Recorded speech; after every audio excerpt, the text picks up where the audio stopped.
Morning, didi po kami sa Purok Uno. Didi po ako sa kay Bakupuan sa mga barangay captain na si Kapami.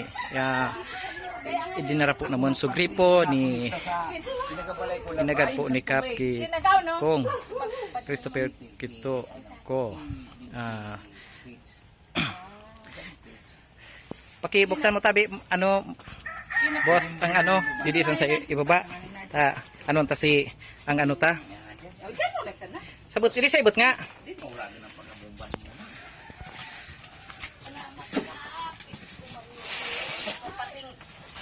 Yan po, ansa mo na may gas na barangay captain na si Kap Amildo. Yan man po sa mga BHW, ano po siya, request po siya ng gripo. Kaya yan po, so inagad po niya ki Kong Kito.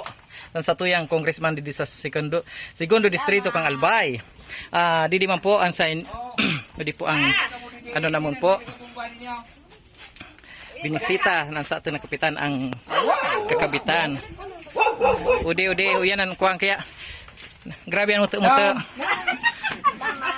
Ay, Maria. Grabe na yan. Dinarangkay kaning maray na bomba. Grabe na yan. Irido na. Grabe ng gatot. Ay, ako yan gitmatic na kuhan. Ay, pasalamat na lang Manay Alki kung Salamat tabi kong kito sa bomba asin sa gitmat kasing kikap asin kikagawa dareng. ay, thank you po. Grabe na Yan, yan ang salidan ka. Kawawa naman sa ding ano, bata. Umpisa sabi ni Kap na ayun dyan. Malangray na. Grabe ang gatot. Oy, Tirakman. Grabe na. thank you daw kuno po. Congressman Christopher Kito ko sa Jigmatic na inagad tinaon mo kay Kapitan. O di po